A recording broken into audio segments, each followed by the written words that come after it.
All right, good afternoon, everyone. This is Judge Jones. We're here for the IPRFT Pretrial Processes Workgroup Subcommittee meeting. Judge Garrett, who usually chairs the meeting, is unavailable today. She asked me to stand in.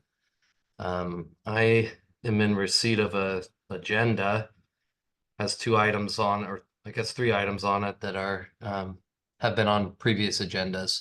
So I guess my first question is if anybody here has a particular topic within the agenda items that they want to address. I have I have just a general pretrial update, and I'll send it out in email form like I did last time.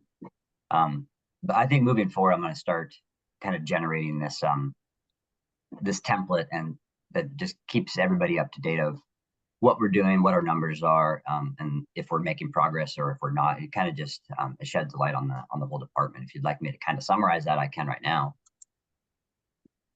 Yeah, I think that would be helpful. Alan, go Okay. ahead. These numbers are just for May. They might be a little bit higher, a little bit lower as we sit right now, 6 or 7 days, excuse me, into June. But we ran 99 PSAs for the in custody first appearance calendar in May. Of those, 54 were recommended high, 28 to medium, 17 on low. And as you know, that those are all recommendations based on the risk assessment tool itself, the 9 questions that go into that tool. We had 4 clients. So again, I won't keep saying it, but this is all for May. So 4 clients were released on personal recognizance with some level of pretrial monitoring. 20 clients were referred to our office with monetary bail as well. And 5 defendants were referred to us from either an in custody or an out of custody calendar. So that could be a bail motion calendar, a status calendar, well, likely not the status calendar, but it's possible. But one of those other calendars.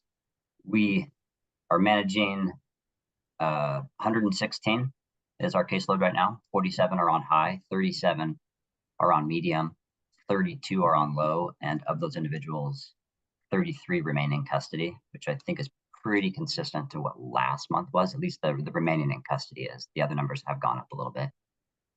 Check-in rate was 179 of 218, which is a calculated compliance rate of about 82%. Or I shouldn't say about, it is 82%. We handed out 5 6-ride bus passes until we ran out. Those were our last 5. And then we began, with Stephanie's help, we were able to get more bus passes, but they are only single rides. And then we handed out 48 of those single rides in May. And then, so those are all the statistics, just kind of the raw numbers.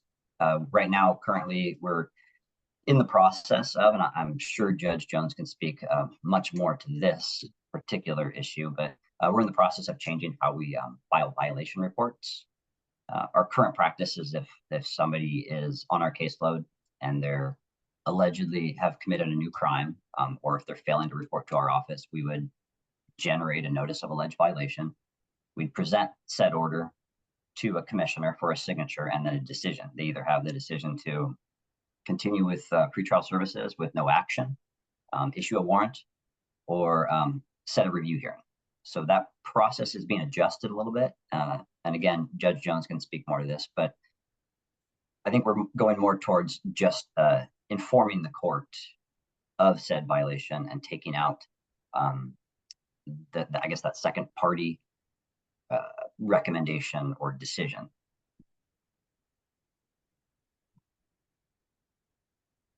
That's all I have for now. I'm sorry. Thanks, Alan. That's helpful. So are you I guess what you started to say here, you're compiling this data now in a way that's can be formatted and transmitted out to everybody every month. Is that what you're doing? Yes. Yeah, I want to start maintaining this, basically the same format I read to you all, and I will send this out as an actual email or an attachment. I kind of want to maintain this format so A, it's consistent, and B, that everybody's on the same page. Is it within your presentation of that data, Alan? Are you it seems to me like it might be helpful to see month to month how things are either the same or different or changing. Okay. Are you incorporating some kind of movement over time of the data, or just the month that's in front of us? That sort of. I'm doing so, and so far this is only my second month. So obviously suggestions are absolutely welcome, and yours is a perfect one that I'll write down. So right now, no, I'm just doing month to month for the last 2 months, but I can start doing month over month and see what those look like.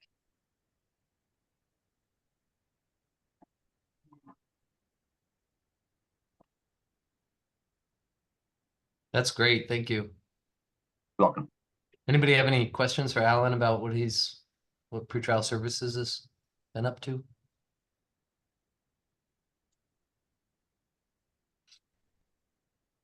All right, I won't, because Alan introduced it, I'll mention, so the process by which individuals are violated for not complying with pretrial services. So the court orders folks to be on pretrial services, have a certain level of monitoring associated with risk that's appreciated by the judge or the commissioner. And then when those folks don't follow through on the orders, this notice of violation is generated. What the judges are talking about is treating these notice of violations as information that will be then known to everybody, including the court, but specifically known to the parties to the criminal case, so the prosecutor's office and the defense attorney. So the court's function will be as one of having some expectations on the person that's on pretrial release, and then notifying the parties if those court orders are not followed, if those expectations aren't followed.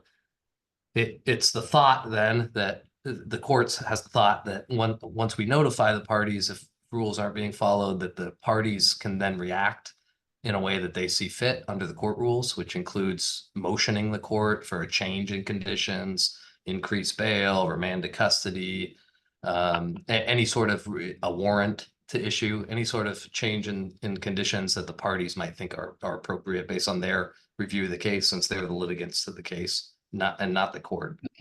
So that's just a discussion we're having, and we're kind of experimenting with that through Alan, and that's what he's talking about there. And quite obviously, our office would object to that. I mean, it's sort of pushing the liability on us. I think the court rules allow the court to note these up on their own motions to review.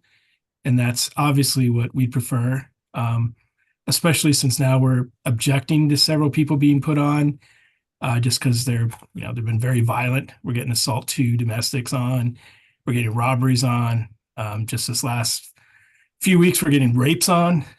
And we just don't want the liability of the court just saying, hey, it's our responsibility, when we're objecting to it anyway. And so that's just going to be our opinion that we are going to be objecting to that part of it. I mean, our whole purpose of being involved in this was under the court rules, the court would assume the responsibility of monitoring these people and noting them up. And without that, it's sort of back where we were before, of us just having to note up pretrial conditions. But that's just our office's opinion. All right, thank you. Anybody else have any questions or comments on that? It is an open discussion somewhat in the amongst the judges and the commissioners of how to handle these. So anybody with any input, it's really helpful.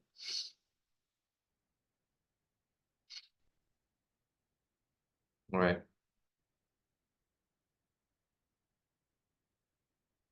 Anybody else have anything that they'd like to discuss and within the frame of the agenda there, the context of the agenda? And I guess, oh, sorry, Joe. I guess anyone else, I guess that was my other question about when we first started, we sort of had excluded crimes that weren't going to be on pretrial. And we've just seen a big uptick in these cases.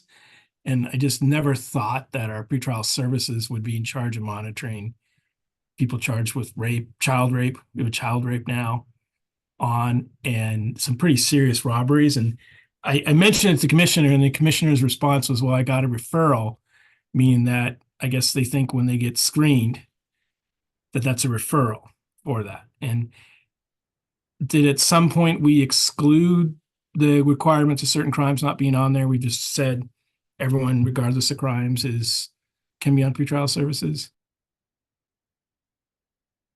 I'm not aware of any sort of exclusion, but I think the decision's made off of the recommendation in the PSA, and then whatever arguments they hear from the parties in court. Alan, do you know of anything different than me on that? No, I even kind of went through the records I do have, and I don't remember there being mention of actual crime exclusion. And I don't know how other agencies are doing it, or groups, and I can reach out to them and see if there are exclusions. But I don't know of any. And I'll say again, some of this is coming from a place where we're imagining pretrial services a bit differently. It's not a probation department.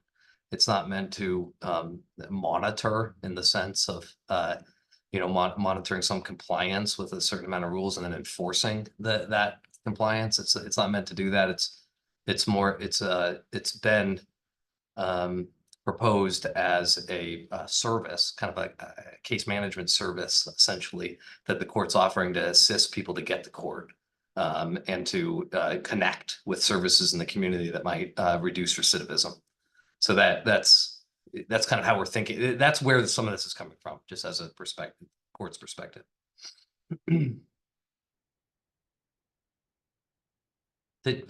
Anyone else on that? Carol, did you have a question? Okay.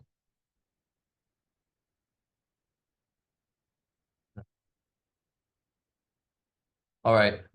Anybody else have any topics they'd like to address? I have one or two, but Hi, good afternoon, everybody. Jill here. I just wanted to speak quickly on the annual report that's in your packet. This draft is going before all the committees this month, and then we'll go to the full task force at their meeting on June 24th for approval and forwarding to the county council. If you have any feedback you'd like to provide to me, please go ahead and email it to me by next Thursday, June 13th. Thanks.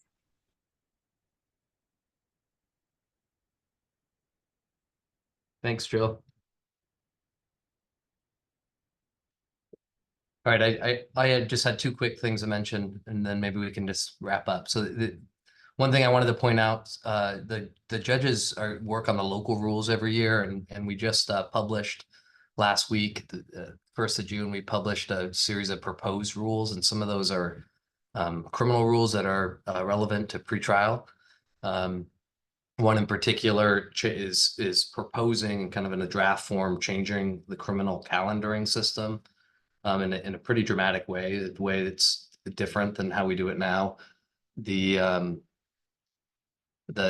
genesis of the proposals, or the proposed rule change, is that it could accomplish the Vera report goals of reducing time to trial, amount of time a criminal case pens in court, and then the other goal from the Vera report to have less but more impactful, more meaningful hearings on criminal cases.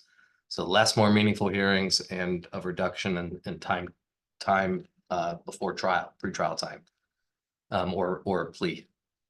So we've made those suggestions. Those are out there. If you haven't, I guess I can circulate those to this group if there's comments. This is a 30 days worth of public comment period on those suggestions before we decide whether to adopt the new rules and submit them to the state, or change them or abandon them, any of those options. So if you have any comments, we've also scheduled a meeting with the criminal lawyers, the prosecutor's office, the public defenders, private bar. We've scheduled a meeting for next week to kind of specifically talk about this criminal rule change. And what the practitioners think about it. So that's happening in the background, but I can circulate it to this group if there's any specific comments from anyone.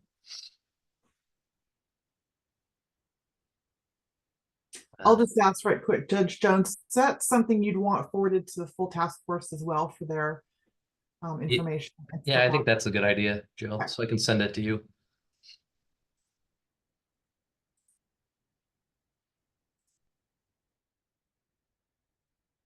The only other thing I had is when I came onto this group a couple months ago, there was a transition with the statistician. I know Dr. Peterson was leaving and there were some new colleagues of his that he was suggesting kind of take over whatever project was being worked on by him. And I'm just wondering if anyone has any background. That's just been left with nothing's happened, and I don't wondering if anyone here just has any background about that.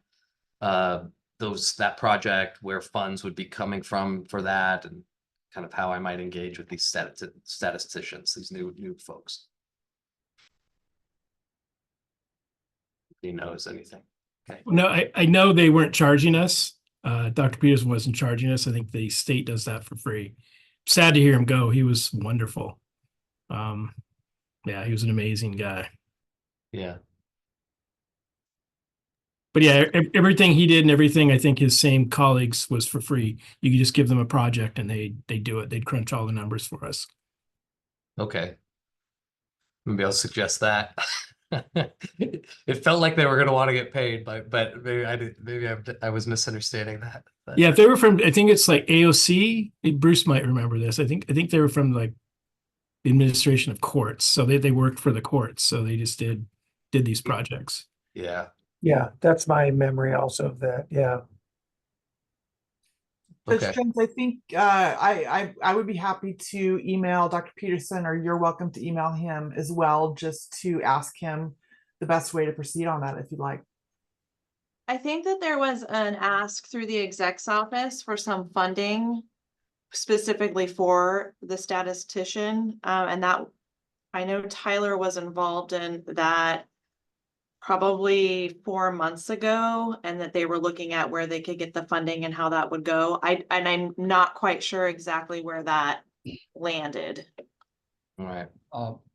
Yes, you're right. And I think the update is that we are going to hire that person. And I have to check with HR where it is sitting, but definitely there is a budget for that, and we are going to hire that person.